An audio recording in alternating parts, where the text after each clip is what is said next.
Assalamualaikum warahmatullahi wabarakatuh. Perkenalkan, nama saya Muhammad Faras Ramadan. Kami dari kelompok 36 ingin mempresentasikan atau menjelaskan tentang pengetahuan dasar perbankan syariah. Yang pertama, apa sih sebenarnya perbankan syariah? Perbankan syariah itu disebut sebagai keuangan Islam atau keuangan yang sesuai dengan syariah, mengacu pada kegiatan keuangan atau perbankan yang mematuhi syariah atau hukum Islam. Prinsip bank syariah adalah hukum Islam yang bersumber dari Al-Quran dan hadis. Kegiatan bank syariah harus memperhatikan perintah dan larangan dalam Al-Quran dan Sunnah Rasulullah SAW. Dua prinsip fundamental perbankan syariah adalah berbagi untung dan rugi, dan larangan pengumpulan dan pembayaran bunga oleh pemberi pinjaman dan investor. Nah, berarti jelas ya, perbankan syariah itu dia nggak ada bunga, karena di sini prinsipnya sama-sama untung, sama-sama rugi. Nah, apa sih tujuan perbankan syariah itu? Nah, di sini ada beberapa tujuannya. Di antaranya yang pertama, tujuan perbankan syariah mengarahkan kegiatan ekonomi umat untuk bermuamalat secara islami. Nah, yang kedua, untuk menciptakan suatu keadilan di bidang ekonomi dengan jalan meratakan pendapatan melalui kegiatan investasi. Ketiga, untuk meningkatkan kualitas hidup umat dengan jalan membuka peluang berusaha yang lebih besar terutama kelompok miskin. Nah, yang keempat ada untuk menanggulangi masalah kemiskinan ekonomi yang pada umumnya merupakan program utama dari negara-negara yang sedang berkembang. Nah, kelima ada untuk menjaga stabilitas ekonomi dan moneter. Keenam, untuk menyelamatkan ketergantungan umat Islam terhadap bank non syariah. Nah, berarti dijelaskan bank syariah itu hadir tujuannya untuk tadi itu semuanya. Kalau di kesimpulannya itu intinya bank syariah itu hadir ya untuk mensejahterakan umat Islam, kayak gitulah lebih tepatnya, karena dia membebaskan dari riba, terus prinsipnya tadi sama-sama untung sama-sama rugi. Nah, fungsi bank syariah. Nah, ada beberapa fungsi bank syariah. Yang pertama itu fungsi bank syariah itu untuk menghimpun dana masyarakat, menghimpun dana dari masyarakat yang kelebihan dana.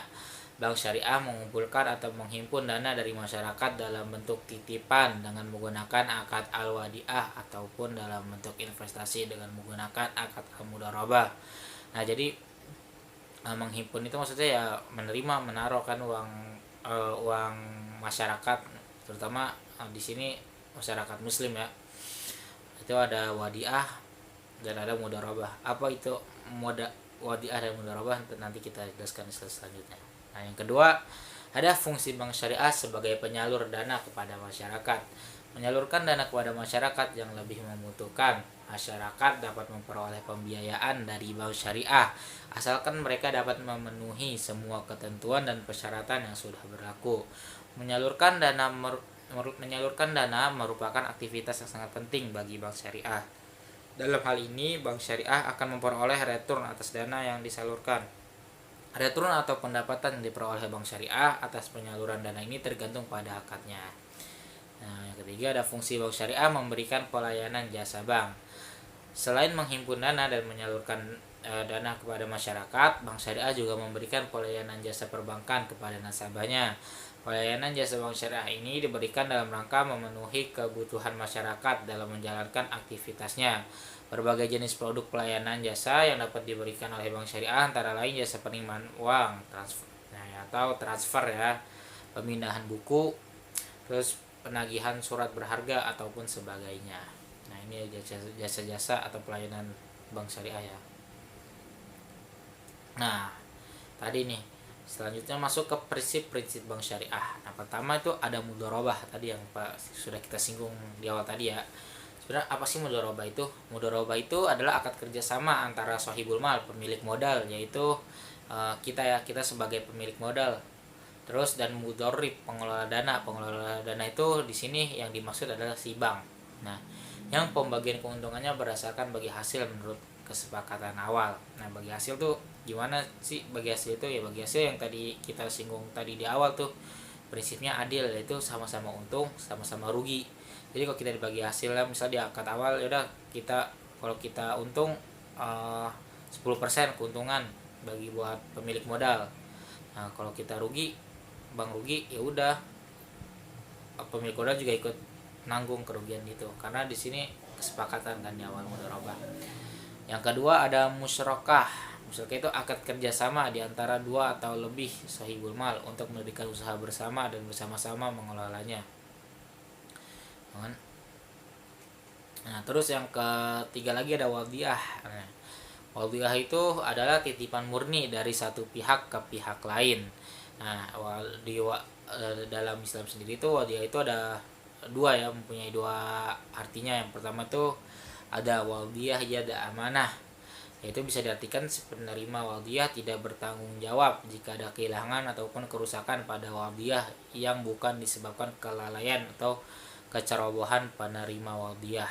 Nah, terus yang kedua lagi ada lagi namanya wadiyah yad damanah, yaitu si penerima wadiyah boleh menggunakan wadiyah atas seizin pemiliknya dengan syarat dapat mengembalikan wadiyah secara utuh kepada si pemiliknya. Nah, kalau yang di bank syariah make itu kita tuh kayak pakai ini nih, wadiyah yad damanah, yaitu si penerima wadiyah dalam artian tuh di sini tuh si bank itu boleh menggunakan uang yang telah kita deposit tadi. Nah, misalnya kita sebagai nasabah doset mendeposit uang ke bank syariah. Nah, bank syariah itu dia boleh memutar uang itu untuk keperluannya. Karena kan tujuan utama bank itu kan, didirikannya bank itu kan ada untuk mempergerak laju ekonomi kan. Nah, kalau misalnya kita naruh uang doang, cuma dititip doang, tidak diputar, ya berarti ekonomi tidak akan maju-maju juga kayak gitu ya. Secara pengetahuan saya seperti itu. Terus lagi ada murabahah, yaitu akad jual beli yang melibatkan bank dengan nasabah yang disepakati kedua belah pihak. Nah, jual beli itu mungkin kayak seperti akad ini ya, kredit kayaknya nih, yang kredit syariah. Terus ada ijarah, akad pemindahan hak guna barang atau jasa dengan pembayaran upah sewa tanpa diikuti dengan pemindahan kepemilikan. Ada lagi istisna, yaitu transaksi jual beli yang hampir sama dengan prinsip salam, yakni jual beli dan penyerahan yang dilakukan kemudian, sedangkan untuk penyerahan uangnya bisa dicicil atau ditangguhkan.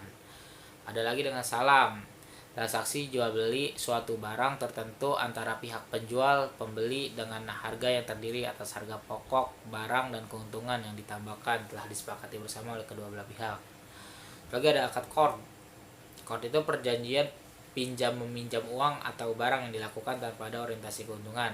Namun pihak bank sebagai pemberi pinjaman boleh meminta ganti biaya yang diperlukan dalam kontrak ini. Dan lagi ada hawalah atau hiwalah, yaitu pengalihan hutang dari orang yang berhutang kepada orang lain yang wajib menanggungnya atau membayarnya. Dan yang terakhir ada wakalah, itu prinsip wakalah ini timbul karena salah satu pihak memberikan suatu objek perikatan yang berbentuk jasa, atau dapat juga disebut sebagai meminjamkan dirinya untuk melakukan sesuatu atas nama diri pihak lain. Kita lanjut, ada struktur perbankan syariah. Nah, yang pertama itu bank umum syariah. Bank umum syariah itu bank syariah yang dalam kegiatannya memberikan jasa dalam lalu lintas pembayaran. Terus ada lagi strukturnya unit usaha syariah yang selanjutnya disebut UUS. Adalah unit kerja dari kantor pusat bank umum konvensional yang berfungsi sebagai kantor induk dari kantor atau unit yang melaksanakan kegiatan usaha berdasarkan prinsip syariah, atau unit kerja di kantor cabang dari suatu bank yang berkedudukan di luar negeri yang melaksanakan kegiatan usaha secara konvensional yang berfungsi sebagai kantor induk dari kantor cabang pembantu syariah dan atau unit syariah. Yang ketiga ada bank pembiayaan syariah, adalah bank syariah yang dalam kegiatannya tidak memberikan jasa dalam lalu lintas pembayaran. Kita lanjut. Nah, ini ada perbedaan bank syariah dan bank konvensional. Pertama kita bahas bank konvensional dulu nih. Bank konvensional itu pertama bebas nilai. Bebas nilai itu dalam artian kita mau naro berapa aja, bunganya berapa aja. Terus ada lagi nih yang kedua sistem bunga. Jadi bunga itu dalam artian bertambah. Jadi kalau kita nabung di situ di bank konvensional, ya udah uang kita akan dibungain terus. Atau kita ngutang di bank konvensional, nah bank konvensional juga akan memberikan bunga, telat dikit kena bunga, denda itu yang nggak boleh. Terus besaran bunga tetap. Nah, besaran bunganya tetap maksudnya udah ditetapin dari awal. Walaupun bank untung 10% juga, ya udah sesuai kesepakatan tadi, ya sesuai kesepakatan awal yang dijanjikan oleh bank berapa tuh bunganya. Terus profit oriented, terus hubungan debitur dan kreditur tidak ada lembaga sejenis dengan Dewan Pengawasan Syariah. Nah, jadi dia kayak benar, kalau kita simpulkan di sini nih, kalau kita lihat, kita ulas lagi, bank konvensional itu ya sifatnya sih liberal. Liberal tuh dalam artian tuh bersifat bebas. Nah, jadi gimana aja juga tetap kan. Nah, terus kalau bank syariah tuh gimana? Nah, benar, bank syariah itu pertama berinvestasi pada usaha yang halal. Nah, jadi itu uang-uang kita nih yang misalnya kita nabung di bank syariah. Nah, itu bank syariah biasa diinvestasikan ke usaha yang halal. Biasa kayak UMKM kan, kalau di BSI ada menyalurkan dana ke UMKM dan usaha-usaha yang halal. Sementara kalau di bank konvensional dia bebas, dia mau muter uang di mana aja tuh juga terserah kan, nggak masalah, nggak ada larangan, soalnya emang konvensional.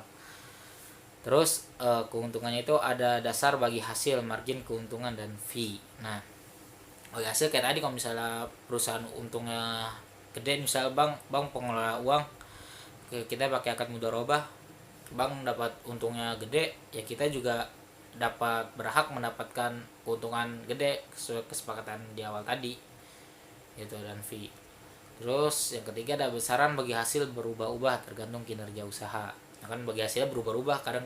Nah, tadi yang saya bilang berubah-ubah itu tergantung kinerja usaha. Kalau misalnya usahanya lagi bagus, lagi baik, nah kita juga dapat baik.